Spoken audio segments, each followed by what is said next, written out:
أعوذ بالله من الشيطان الرجيم بسم الله الرحمن الرحيم الصلاة والسلام على أشرف المرسلين سيدنا محمد وعلى آله وصحبه وسلم تسليما كثيرا. Hier, durant l'intervention, euh, j'ai j'ai évoqué l'importance de se familiariser avec le Coran.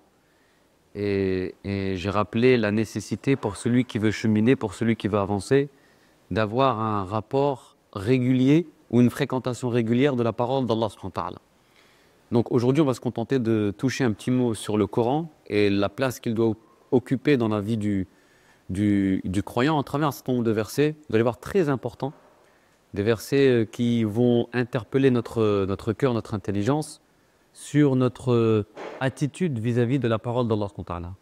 Dans le Coran, Allah dit Bismillah ar-Rahman ar-Rahim Kitabun anzalnahu ilayka mubarakun liyatadabbaru ayatihi wa liyatadhakkara ulul albab. Dans ce verset, Allah subhanahu wa ta'ala dit il s'agit d'un livre que nous avons fait descendre qui contient une baraka. Ça, c'est un mot très important sur lequel on va s'arrêter, Inch'Allah, afin que vous le méditiez. Liyatadabbaru. At-tadabbur ici, c'est la méditation profonde. Afin que vous méditiez ces signes. Et pourquoi? Parce qu'il y a des signes pour ceux qui sont doués d'intelligence. Ulul albab. Donc dans ce verset, trois choses qui vont nous arrêter, Inch'Allah. La première, c'est qu'Allah nous dit que ce livre contient une baraka, une bénédiction. Et sachez que parmi les signes de la fin des temps, et je sais que j'ai beaucoup parlé de la fin des temps avec vous, mais c'est pas pour vous rendre, c'est pas pour, vous inquiéter, mais parce que le prophète sallam, comme je vous l'ai dit la fois dernière, c'est qu'il a pris le temps de nous donner les indicateurs du déclin de l'humanité. Et donc, charge à nous d'en comprendre, de cerner ces indicateurs pour pouvoir nous repérer, pour pouvoir évoluer. Et parmi les indicateurs du déclin de l'humanité, le prophète sallallahu alayhi wa sallam a dit la disparition progressive de la baraka d'Allah subhanahu wa ta'ala.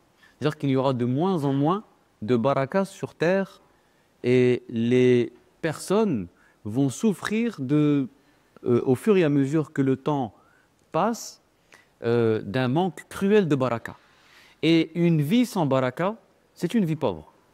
Une vie sans baraka, c'est une vie pauvre.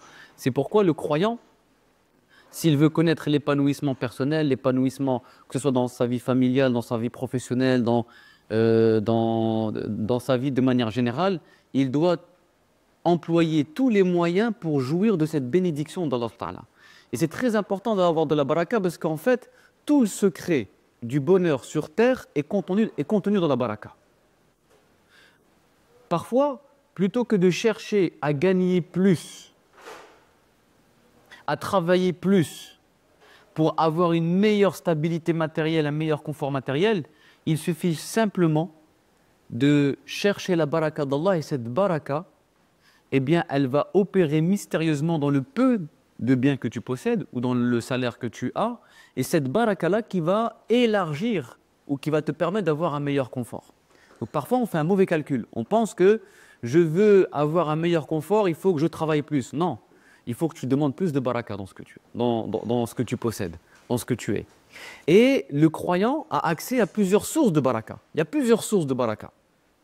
La principale source de baraka, de bénédiction divine, c'est le Coran. Celui qui ouvre le Coran, qui le lit, qui le récite, et encore une fois qu'il le comprenne ou pas, va profiter d'une baraka qui va agir sur sa vie et de manière parfois claire, de manière mystérieuse, de là où il s'y attend le moins, mais la baraka va se répercuter dans sa vie. Il va avoir lorsqu'il va être confronté à une épreuve, cette épreuve va se faciliter, il va trouver facilement des issues. Pourquoi? Parce que c'est les effets de la baraka qu'il a gagné durant une récitation du Coran. Donc la baraka, en fait, la lecture du Coran permet de faire une recharge de bénédiction d'Allah Ta'ala. Et cette bénédiction que tu as accumulée en récitant le Coran, en l'écoutant, en le méditant, eh bien, à un moment donné, elle va se traduire, elle va s'exprimer, elle va se répercuter dans ta vie, dans tes relations humaines, dans tes initiatives, dans ton parcours scolaire, dans ton parcours professionnel. Cette baraka, elle va se répandre dans ta vie. Et d'ailleurs, l'un des signes qui nous montre que la baraka d'Allah Ta'ala commence à disparaître progressivement, c'est la contraction du temps. En fait, le temps, c'est ça. Le temps, la manière dont le temps passe aujourd'hui, beaucoup de gens aujourd'hui se plaignent de ce qu'on appelle une famine temporelle, un manque de temps. On se plaint toujours d'un manque de temps. Et le grand paradoxe du monde moderne, c'est que la technique est censée nous apporter un gain de temps dans notre vie. Ce qu'on faisait avant en un mois, on peut le faire aujourd'hui en 1 heure. Non. La technique est censée nous apporter un gain de temps. Mais paradoxalement, eh bien, plus on gagne en développement technique et technologique, moins on a de temps dans notre vie. C'est-à-dire que c'est la preuve que la baraka a disparu. Ouais, le temps passe trop vite, j'ai pas l'impression de maîtriser mes journées, mon agenda, mon emploi du temps. Pour quelle raison? Parce qu'il n'y a plus de baraka dans le temps. Tu vas trouver des personnes qui gagnent beaucoup d'argent, mais qui n'arrivent pas à arrondir leur fin de mois, qui n'arrivent pas à faire des choses, qui n'arrivent... Pourquoi? Parce qu'il n'y a pas de baraka dans leur argent. Tu vas trouver une personne qui gagne peu, mais il y a tellement de baraka dans ce qu'elle gagne qu'elle fait beaucoup de choses. Et donc des fois, tu as des mauvaises langues qui vont se dire, mais cette personne-là, subhanallah, elle ne gagne pas beaucoup, mais elle a une maison, elle a une voiture, elle voyage tout le temps, elle fait ceci, elle fait cela. Certainement, elle a des sources de revenus qu'elle ne déclare pas, etc. Au lieu de se dire, c'est tout simplement la baraka d'Allah dans son bien. Allah lui a tellement mis de la bénédiction dans ses biens qu'elle fait beaucoup de choses avec le peu qu'elle a. Et celui qui n'a pas de baraka, il peut avoir autant d'argent qu'il veut. Il mènera une vie pauvre. Parce que la qualité d'une vie ne dépend pas de la quantité de biens que tu possèdes.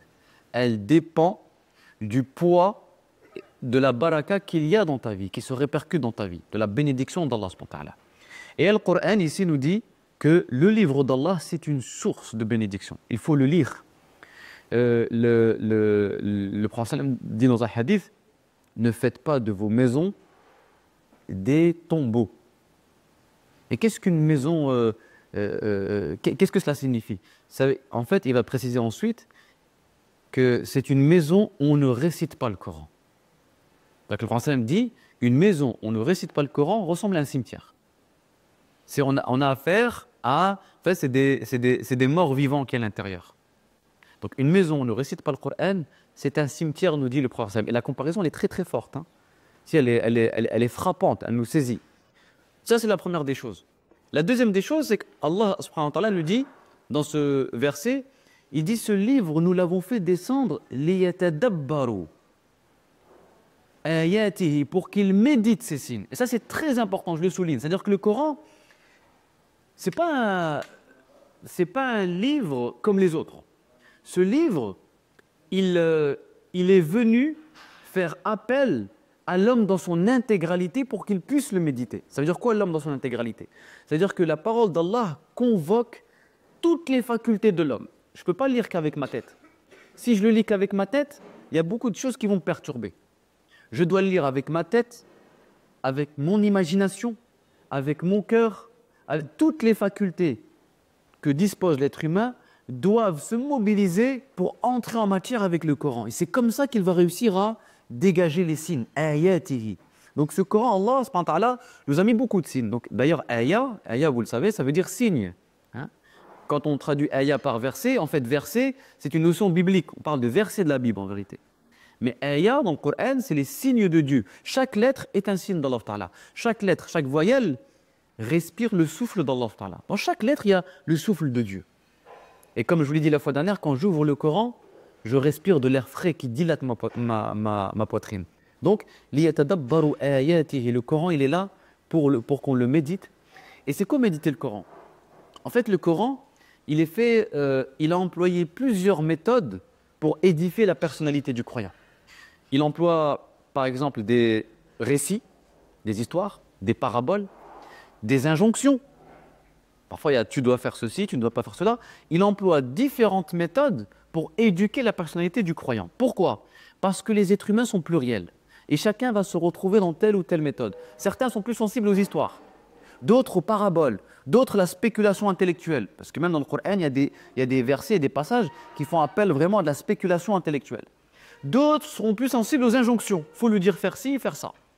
Donc Allah, à travers ce dispositif pédagogique, permet à la richesse et la pluralité des âmes de trouver leur chemin dans le Coran. Il y a un chemin pour tout le monde dans le Coran. Et ça, c'est une chose qui est très importante. Donc on a des paraboles, des histoires, des injonctions. Mais le croyant, qu'est-ce qu'il fait quand il est face au Coran? En fait, le croyant, on sait que le Coran, il est principalement constitué d'histoires et de paraboles. Et donc, qu'est-ce que je fais? Quand je suis face à une parabole, qu'elle soit sous forme d'image ou d'histoire, je dois essayer de l'extrapoler. Je vous donne un exemple. Donc, dans le Coran, Allah nous donne la parabole, l'image d'un homme qui possédait des jardins, d'accord, qui croyait en Dieu. Puis à un moment donné, Allah lui a donné un rizq, il lui a donné des jardins qui produisaient beaucoup de très belles choses. Ça l'a rendu très riche, ça l'a rendu prospère. Et cette richesse l'a rendu orgueilleux. Il a été habité par un orgueil tel qu'il en a oublié Allah subhanahu wa ta'ala, à tel point qu'il a dit « Ma richesse est inépuisable. Compte tenu de ce que je possède comme richesse, jamais je ne connaîtrai la pauvreté. » Et Allah a détruit toute sa richesse. Il en faut peu pour Allah pour qu'il détruise sa richesse. Ça, c'est une parabole. Moi, je suis un musulman, j'ouvre le livre, je tombe sur cette parabole. Comment je l'appréhende? Comment je vais l'apprécier? D'abord, quand je vais lire cette parabole, je me dis, je vais peut-être pas me sentir tout de suite concerné. Pourquoi? Je vais me dire, mais moi, je ne suis pas aussi riche que cet homme. Alors, qu'est-ce que je dois faire? Je vais extrapoler. Ici, il parle d'une richesse matérielle. Mais la richesse, elle peut être aussi immatérielle. Lui, il a tiré son orgueil de la richesse matérielle, de son argent. Toi, peut-être que ton orgueil, tu l'attires d'une autre forme de richesse. Par exemple, ton savoir, ta connaissance. Par exemple, ta reconnaissance sociale. Le fait d'avoir des gens, une certaine célébrité, peut-être que toi, ton orgueil, tu l'attires de là. Donc, j'ai une parabole, je l'extrapole pour que je puisse, moi, me situer. C'est-à-dire, je n'exclus pas la parabole en la réduisant à la lettre. Je dis, moi, je ne suis pas concerné. Tous les versets, chaque verset vous concerne. Il n'y a pas un verset qui ne vous concerne pas.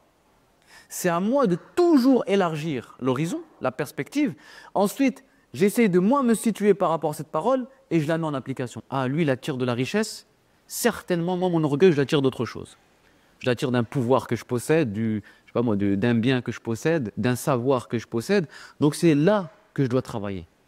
C'est ça, le Coran vient nous éduquer. En fait, le Coran vient simplement, à travers ses histoires, ses paraboles, raconter la tragédie de l'âme humaine. Il vient raconter ton âme. Le Coran raconte l'âme humaine.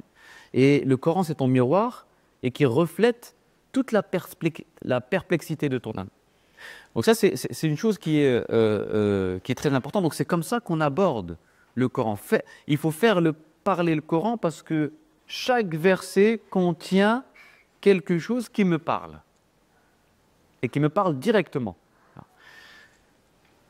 Et Allah subhanahu wa ta'ala termine par une expression qui est importante, c'est qu'il y a des signes dans ce Coran, mais pas pour n'importe qui. Pas pour n'importe qui. Il dit « Ulul albab ». Ulul albab, ce sont ceux qui sont doués d'une intelligence pénétrante. C'est-à-dire quoi doués? Ça veut dire ceux qui sont capables de briser l'écorce pour atteindre le noyau. C'est-à-dire qu'ils ne s'arrêtent pas aux apparences, ils pénètrent les choses, ils vont au fond des choses. Donc ça appelle une certaine forme d'intelligence. Donc le Coran, pour qu'il puisse te révéler sa sagesse, il faut ouvrir cette intelligence, ce cœur. Il faut l'ouvrir pour qu'il puisse se prêter à la méditation et qu'il puisse se prêter à la contemplation. Et ce qui est intéressant dans le Coran, c'est qu'Allah va nous parler des effets du Coran sur le cœur de l'être humain. C'est-à-dire qu'il dit le Coran va agir selon la disposition de ton cœur. Si ton cœur il est sensible, il est ouvert à la grâce d'Allah, voici les effets que nous propose le Coran, je vous en citer quelques-uns, les effets positifs que ce Coran a sur les cœurs sensibles.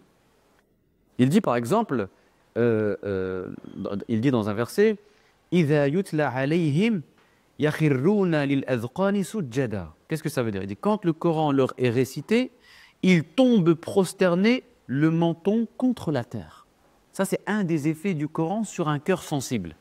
Quand il entend le Coran, il se prosterne. S'il ne se prosterne pas physiquement, il a le cœur qui s'incline, il est touché.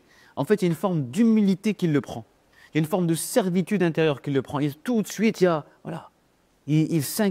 le prend de l'intérieur. Ça, c'est un des effets du Coran. Un autre effet du Coran, Allah subhanahu wa ta'ala dit dans le Coran وَإِذَا سَمِعُوا مَا أُنزِلَ إِلَى الرَّسُولِ تَرَى أَعْيُنَهُمْ تَفِيضُ مِنَ الدَّمْعِ. C'est-à-dire, quand le Coran leur est récité, quand ce Coran que nous avons révélé au prophète sallallahu alayhi wa sallam, au messager, eh bien tu vois leurs yeux fondre en larmes. Un des effets du Coran sur le cœur sensible, c'est-à-dire que ses yeux fondent en larmes. Et ça, c'est les effets positifs. Mais Allah va même nous parler des effets négatifs, pas des effets négatifs, de l'insensibilité de celui qui a le cœur fermé, verrouillé. Et souvenez-vous, je vous ai dit hier que Allah nous parle de ceux qui ont le cœur verrouillé. Par exemple, quand il dit Kalla bal rana ala qulubihim. C'est quoi rain? C'est quoi? C'est la rouille. Là, Allah nous parle de ce voile de poussière, de cette rouille qui est déposée dans le cœur de ces gens-là. C'est-à-dire que leur cœur est rouillé. Il y a un voile de poussière très épais qui est venu se poser sur le cœur et qui empêche toute perception spirituelle. C'est-à-dire qui rend le cœur opaque à la lumière d'Allah subhanahu wa ta'ala. Allah parle de ces cœurs verrouillés. Il y a de la rouille, il y a un voile de poussière qui s'est posé d'une épaisseur telle que ce cœur devient insensible aux vérités spirituelles que contient le Coran. Et là, il va donner des comparaisons assez impressionnantes. Donc, il va parler déjà de la dureté du cœur. Il dit par exemple فَقَسَتْ قُلُوبُهُمْ فَقَسَتْ قُلُوبُهُمْ leurs cœurs sont endurcis par de la dureté de la pierre, du cœur. Dans un autre verset, il va dire ثُمَّ قَسَتْ قُلُوبُكُمْ مِنْ بَعْدِ ذَلِكَ فَهِيَ كَالْحِجَارَةِ. C'est-à-dire que là, il compare les cœurs aux pierres. Vous imaginez la comparaison, elle est frappante. Il faut toujours s'arrêter sur les comparaisons coraniques. فَهِيَ كَالْحِجَارَةِ أَوْ أَشَدُّ قَسْوَةً. Et qu'est-ce qu'il dit? Il dit, il se peut même que le cœur soit plus dur que la pierre. Et il continue en disant, parce que même de la pierre jaillit des sources d'eau. C'est-à-dire que même la pierre donne des sources d'eau. Cette pierre est beaucoup plus sensible que le cœur de certains êtres humains. Ça, c'est une des paraboles qu'il donne. Et parfois, Allah compare ces gens-là à l'âne ou au chien. Regardez les comparaisons qu'il donne. Parfois, il compare à l'âne, par exemple, quand il dit بِئْسَ مَثَلُ الَّذِينَ حُمِّلُوا التَّوْرَاةَ ثُمَّ لَمْ يَحْمِلُوهَا كَمَثَلِ الْحِمَارِ. كَمَثَلِ الْحِمَارِ. Il dit là, dans ce verset, en fait, il parle des gens du livre, il les compare à l'âne qui porte des livres sur son dos. C'est-à-dire qu'ils ont stocké plein de connaissances, mais sans que ces connaissances n'aient d'effet sur eux-mêmes. Ça, c'est le Coran qui donne cette comparaison. Donc là, on voit d'un côté Allah nous parler des effets positifs sur le cœur sensible, et il nous parle de ceux qui ont le cœur dur, qu'il compare à la pierre et qu'il compare à l'âne. On a deux tableaux, deux portraits qui sont dessinés ici dans le Coran, à travers les versets du Coran. Et c'est pourquoi quand on a en tête ces images-là, ces deux tableaux, ces deux portraits dans le Coran, eh bien, ils sont là, ce contraste que dessine le Coran permet de bien nous saisir et de nous interroger sur l'état spirituel de notre cœur. Qu'en est-il de mon cœur face au Coran? Est-ce que mon cœur réagit à la parole d'Allah subhanahu wa ta'ala? Ou est-ce qu'il y a un voile encore? Il y a un voile épais qui empêche mon cœur d'être touché par la parole d'Allah subhanahu wa ta'ala. Ça, c'est une chose qui est très importante. Mais quand on aborde le Coran, on peut être frappé par une chose. On a l'impression, quand on lit le Coran, qu'on a affaire à une mosaïque de mots, de versets, de récits, et qu'il y a une apparente incohérence. Et quand vous lisez le Coran, des fois, vous êtes un peu dérouté par cette apparente cohérence. Et en fait, il y a une véritable pédagogie divine dans cette apparente incohérence, dans cette mosaïque de versets. Pour quelle raison? Parce que le Coran fait au départ le jeu, alors écoutez bien, de la dispersion humaine. Pourquoi le Coran paraît en apparence éclaté, éparpillé, il n'y a pas de cohérence? Parce qu'il va chercher l'homme dans sa dispersion, pour ensuite le ramener vers l'unité du verbe d'Allah. Ça veut dire qu'il va aller chercher l'âme dans tous ses recoins, il va aller la prendre, parce qu'il va aller la ramasser, si vous voulez. Cette mosaïque de versets vient ramasser la dispersion de l'âme pour la recentrer sur le souffle d'Allah qu'habite le verset. Je ne sais pas si vous comprenez ce que je veux dire. Il va ramasser l'âme. Parce qu'il sait que quand j'aborde le Coran, je l'aborde avec un état de dispersion. Je suis habité par une multiple d'images que la vie a imprimées en moi.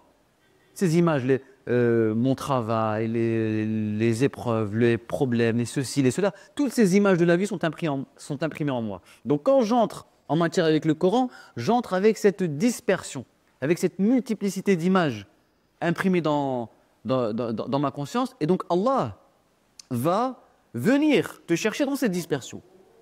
Et donc il te parle de plein de sujets parce que tu arrives comme ça dans cet état multiple. Tu es plein de problèmes, tu es plein de difficultés. Et là, il va tout doucement. Et quand tu récites le Coran, eh ben Allah, en récitant le Coran, en le psalmodiant, en l'écoutant, il va venir recollectionner ton âme et éteindre l'agitation mentale. Toi, tu arrives avec une agitation mentale, je récite le Coran, je le médite, je l'écoute, et là, le Coran va infuser la sérénité dans ta conscience. C'est-à-dire que c'est une infusion spirituelle. C'est-à-dire que quand tu lis le Coran, c'est une infusion spirituelle qui s'opère dans ta conscience. Il éteint l'agitation mentale. Et tu ressors de là léger et le cœur déverrouillé. Tu ressors de là le cœur déverrouillé et plein de baraka. Et aussi, pourquoi Allah subhanahu wa ta'ala dans le Coran change en permanence de sujet. Tu vois, il part d'une histoire, après il part d'une chose qui n'a rien à voir avec l'histoire, et puis il revient à notre histoire. C'est parce que c'est pour éviter la lassitude de l'âme. Il sait que l'être humain, il est très limité en matière de concentration. Donc il alterne. Hop, une petite histoire, dès que tu sens la lassitude, il passe à autre chose. Il te maintient dans cet équilibre. Il change pour te maintenir dans l'ambiance coranique. Il sait que l'attention de l'homme est très limitée. Donc voilà pourquoi il y a une pédagogie derrière tout ça. C'est pour te maintenir en haleine, dans le suspense de la vérité. Te maintient en haleine à chaque fois. Voilà. Et je termine en disant une chose par rapport au Coran, c'est que le Coran, il est plein de secrets. Il est plein de secrets.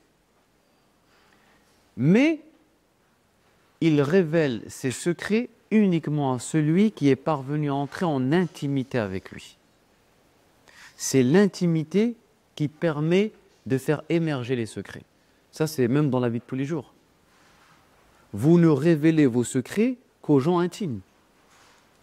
C'est l'intimité qui crée. Donc c'est à nous de créer cette intimité avec le Coran. J'entre en intimité avec la parole d'Allah, et plus il y a cette intimité, plus le Coran me révèle ses secrets. Et parfois, il va révéler des secrets à toi, mais pas à l'autre. Parce que tu as développé une intimité particulière qui t'est propre. Donc il se peut que toi, tu vas lire une chose d'une certaine façon qui n'aurait pas été comprise par quelqu'un d'autre. Parce qu'il n'était pas dans la même disposition, dans le même état psychologique, dans la même situation. Donc c'est pourquoi le Coran, c'est un livre mystérieux. Et même les Quraysh l'ont rejeté parce que, en fait, les Quraysh ne comprenaient pas que le Coran apportait des images et des paraboles qu'il fallait approfondir et qui contenaient une sagesse. Ils sont arrêtés aux formes, ils sont arrêtés à la lettre, et ils ont dit, mais ça, asatirul awwalin, c'est des légendes des anciens, c'est que de la légende. Pourquoi? Parce qu'ils réduisaient les paraboles au sens premier. Ils ne comprenaient pas qu'il y avait toute une strate de signification illimitée que contient chaque verset. Chaque verset contient une strate infinie, des strates plutôt infinies de signification spirituelle. Et c'est à nous d'ouvrir notre cœur et puis d'entrer dans cette parole d'Allah pour qu'Allah puisse nous révéler ses secrets. Wallahu a'lam.